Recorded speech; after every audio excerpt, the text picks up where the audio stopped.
नमस्कार, देश प्रदेश में आपका स्वागत है। सबसे पहले खबर छत्तीसगढ़ से, जहां पर नक्सली मुठभेड़ के बाद से लापता कोबरा कमांडो राजेश्वर सिंह की मासूम बेटी का एक वीडियो सामने आया है। वीडियो में उनकी बेटी रोते हुए कह रही है कि मेरे पापा जल्दी घर वापस आ जाएं। वीडियो में लापता जवान के परिजन भी दिखाई दे रहे हैं। इस बीच नक्सलियों ने दावा किया है कि राजेश्वर सिंह उनके कब्जे में हैं। शनिवार को कुछ मीडियाकर्मियों को फोन कर नक्सलियों ने यह दावा किया। बातचीत में नक्सलियों ने कहा कि वो राजेश्वर सिंह को कोई नुकसान नहीं पहुंचाएंगे, लेकिन उनकी रिहाई के लिए कुछ शर्तें रखी हैं।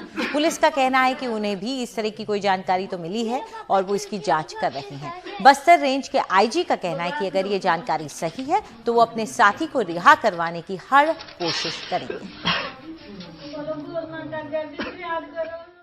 मेरा पापा जल्दी वापस आ जाए। भगवान जो तो बहुत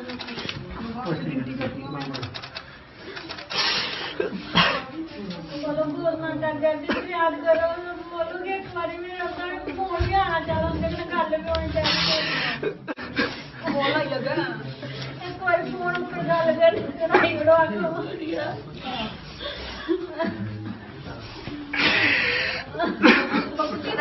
काफी बड़ी नुकसान सी फेटल नंबर उनका हुआ था। इसमें लगभग 12 से अधिक माओवादी मारा जाने का और 16 से अधिक माओवादी गंभीर रूप से घायल होने का सूचना प्राप्त हो रहा है। इसका तस्दीक की जा रही है और मुठभेड़ के पश्चात ट्रैक्टर्स के माध्यम से उन घायल और जो मारा गए माओवादी को नक्सली द्वारा पीछे अपना बेस इलाके में ले जाने का भी सूचना हमारे पास आ रही है। लेकिन अनफॉर्चुनेटली इस मुठभेड़ के जो आखिरी जो पार्ट में जो हमारा जवान लड़ते लड़ते कई लोग घायल हो गए थे।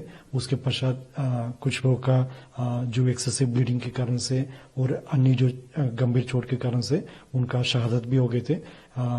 इस मुठभेड़ के पश्चात हम एक महिला माओवादी का डेड बॉडी रिकवर की गई थे।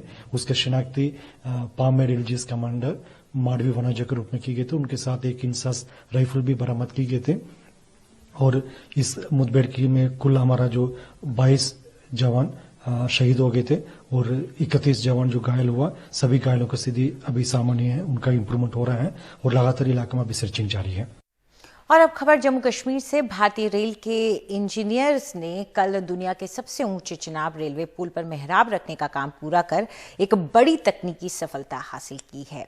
आईफिल टावर से बड़े इस रेलवे पुल के जरिए अब अगले साल तक कश्मीर रेल के जरिए देश के बाकी हिस्सों से उसे जोड़ लिया जाएगा। पेश है खास रिपोर्ट।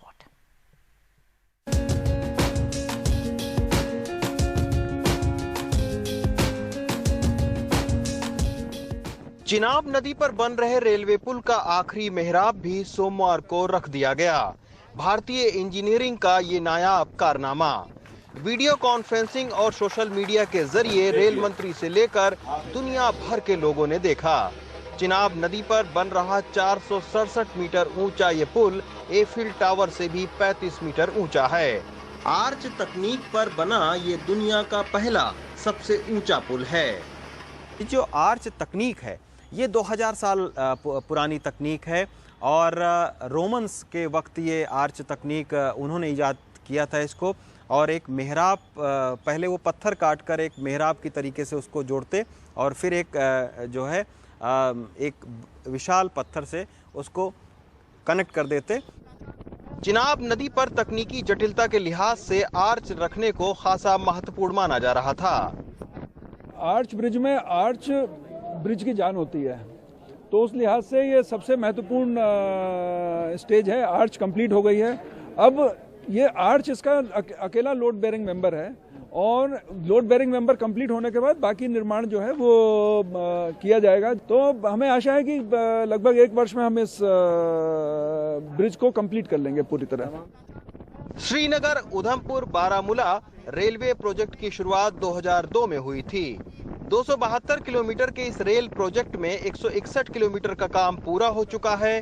बाकी कटरा से लेकर बनिहाल तक 111 किलोमीटर रेल मार्ग में से 87 किलोमीटर सुरंग है। अब चिनाब रेलवे ब्रिज बनने से 2022 तक कश्मीर रेल मार्ग के जरिए भारत से जुड़ जाएगा।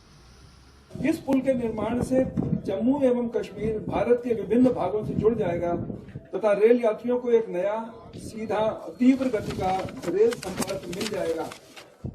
और जम्मू कश्मीर के नौजवानों के लिए रोजगार के अवसर एवं व्यापारियों के लिए व्यापार के अनेक अवसर उपलब्ध होंगे।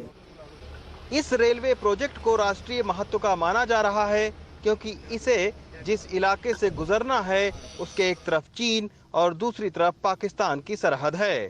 नई दिल्ली से रवीश रंजन शुक्ला की रिपोर्ट, एनडीटीवी इंडिया।